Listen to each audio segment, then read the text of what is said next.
Hey everyone, it's Richard Metalfan here, bringing you guys a brand new 2025 album review. And today we're going to be talking about the new album from my good friends in Cradle, Filth, entitled The Screaming of the Valkyries, which is out now through Napalm Records. Now, for those of you who aren't familiar with Cradle of Filth, I'm pretty sure everybody has heard of them. I don't think I really need to say anything about them that hasn't been said already. Been around since the early 90s, and Cradle of Filth for me are one of my all-time favorite bands. I've seen these guys live 7 times. I've pretty much seen almost every US tour they've done since 2016. I now thought they were great live, and then developed a friendship with these guys. They've been killing it since 1991, and the first album came out like literally last year. Been 30 years since The Principle of Evil Made Flesh, and they've been putting out classic albums like Cruelty and the Beast, Midian, and shit like this. And overall, this is the band's, I believe, 14th or 15th album, and this follows up their previous album, which came out in 2021, Existence is Futile, which I thought that was a pretty good album. But with this album, does it live or exceed what Existence is Futile has? I thought it definitely has. I thought the last couple Cradle of Filth albums, ever since probably Hammer of the Witches in 2015, which pretty much solidified myself to be a big Cradle of Filth fan, I feel like they stepped it up a bit. And of course, like, just the production on this is great. I think, honestly, Cradle Filth, for the most part, has good productions, but some stuff can be a bit weird, iffy, but I just feel like they have, like, a good balance with everything. Let's just talk about, like, the vocals from the boss man himself, Danny Filth. Danny Filth, in my opinion, is one of my favorite vocalists of all time. Just, like, the way he invokes, like, these different kinds of, like, shrieks and growls and stuff. It's just hard to describe it. Like, he has, like, that. I feel like his voice has improved a lot ever since in the last decade or so, and that's just one thing I love about Danny Filth. And just his lyrics, talking about very narrative and very conceptual. Well, and I know there's a lot of, like, research that probably has to go in hand when making these lyrics, and I know this is also a concept album, but I'm like, I know they pretty much have concept albums since Cruelty and the Beast, for example, which is still, in my opinion, my favorite Cradle of Filth album.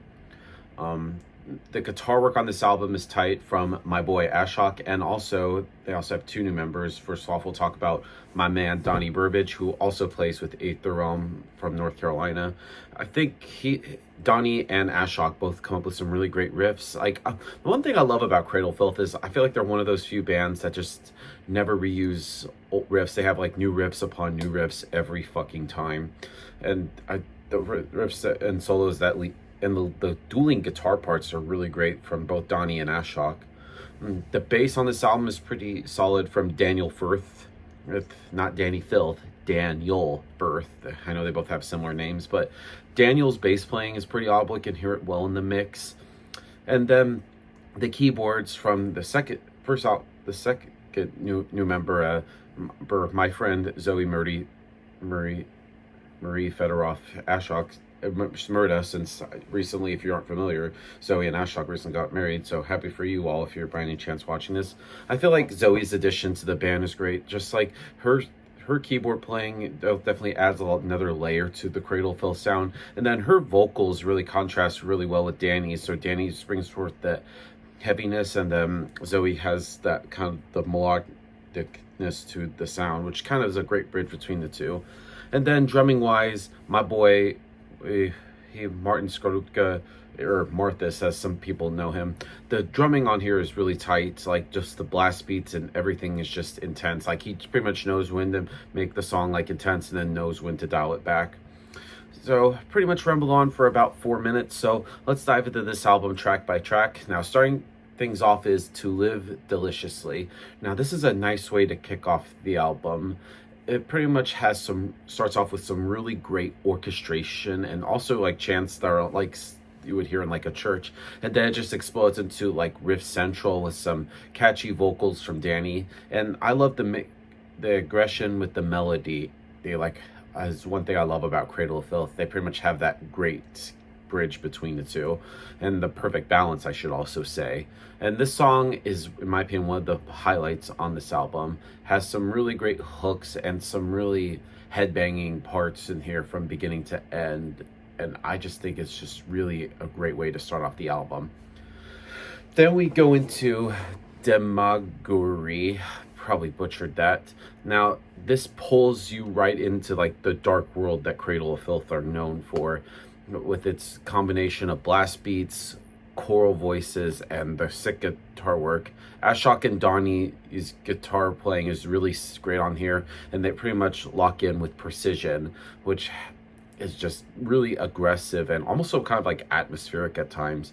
And then Zoe's harmonies add a great touch, contrasting beautifully with the track's like intensity. And I just love the mixture of like the dark beauty and the brutality, which is another standout piece that I think that Cradle Filth really does really well with. Moving on to the Trinity of Shadows. Now this song is littered with soundscapes, which just sounds very evil sounding, with the chants and then the gallops, which has that gothic kind of flair to it.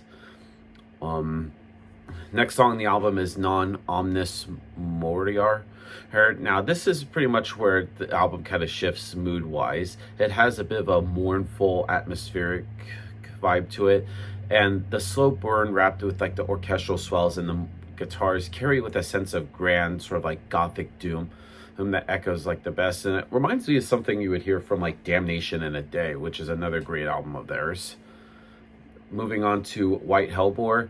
Now this song kind of gives a bit of an anthemic vibe with it, and it just bursts through right from the get-go. You can tell it has a bit of an anthemic vibe to it, and then the dual guitar harmonies invoke kind of like something we would hear from like the 80s, like Iron Maiden or Judas Priest and shit like that.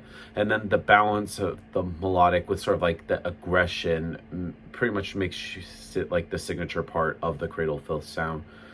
And then a solo that recalls sort of like the classic metal with the sweeping in there is just really fucking great.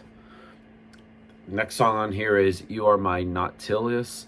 Now this pretty much has the Cradle's sort of like cinematic kind of thing that pretty much everybody know them for, from like Cruelty and the Beast or Midian and shit like that. But it also has a bit of a darker, kind of sharper edge to it.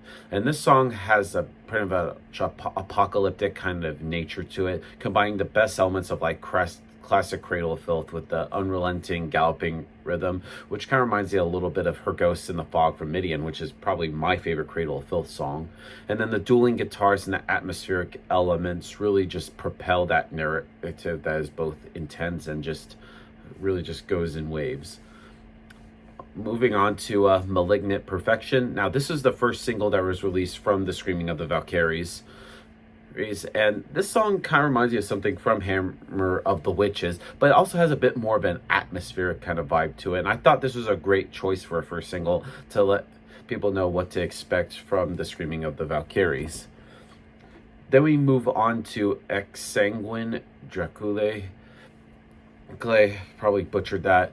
Now this is like a firestorm of really sick riffs, some great orchestration, and unrelenting kind of thrash in there. And I think this is like the most like thrashy song on the album. And this track reminds me a lot of like the old Cradle Filth from like Dusk in Her Embrace. And it channels sort of like that darkness while pushing the band to sound more aggressive. And then we close things out with When Misery Was a Stranger. Now, this is a blast to the past piece that's similar to the last song, something from like Dusk in Her Embrace. It's got that sort of symphonic sound while it's just incorporating sort of like a newer kind of like thrashier side. And it also includes some great vocals from Zoe that add sort of like depth to like the chorus in there. And then the drum work from Martin just really just settles it. And I think it's a great way to end this album. Now, overall, The Screaming of the Valkyries by Cradle of Filth, another solid addition to their discography. I think they can do no wrong. So if I give this album a score, I'm going to give this a solid 8.5 out of 10. So yeah, that's my review of the new Cradle of Filth album, guys. Let me know in the comments what you guys think about it, and I'll see you guys in the next video. And as always, keep it metal.